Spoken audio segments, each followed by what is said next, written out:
padala galing sa ibang bansa na harang sa NAIA. Dahil ayon sa customs ay declared ito as dog food, pero napag-alaman na ang mga laman nito ay ecstasy or party drugs na nagkakahalaga ng 68 million pesos. Dineklarang dog food pero drogang ecstasy pala ang laman ng kahong nasabat ng mga otoridad sa NAIA. Ang halaga, halos 70 milyong piso. At nakatutok si Marisol Abduraman, exclusive. May label na dog food. Pero sa itsura at kulay, mapagkakamalang candy.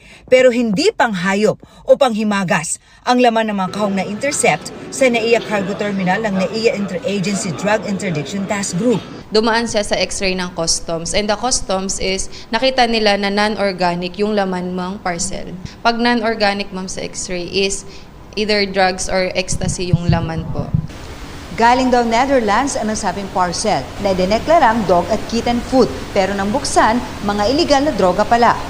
Nang isa-isang bilangin ng PDEA, lumabas na nasa 40,200 na peraso ito na may halagang mahigit 68 milyon pesos. Dinala sa PDEA ang mga nasabat na droga at kumpirmadong ecstasy nga raw ang mga ito. We confirmed it through our K9 at itong field test at saka itong laboratory test. So far, isa ito sa malalaking seizures natin na ecstasy sa PDEA. 3 tao ang nag-claim sa parcel na may address daw sa Cabanatuan. Pero Hindi po pinayagan na mai-release yung parcel. Dapat gusto nilang, mai-release dapat yung parcel kung kanino nakapangalan. kaya ang consignee na raw mismo ang nag-claim kasama ang 3 iba pa. Agad silang inaresto. Saan ba ang mga target destination itong parcel nito? Madaming lugar throughout the Philippines but mostly sa NCR. Kanina, isinampa na ang reklamong paglabag sa RA 9165. Wala pang pahayag ang mga suspect hinggil sa insidente. Hindi ito ang unang pagkakataon na may na-intercept na ecstasy sa cargo terminal. Noong nakarang taon, nasa 33 milyon na halaga ng ecstasy ang nasabat.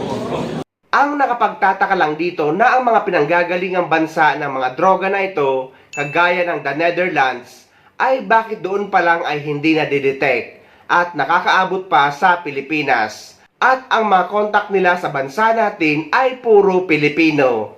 At sana ito ang pagtuunan ng pansin ng mga taga Bureau of Customs, hindi ang mga kakarampot na dala ng mga OFW.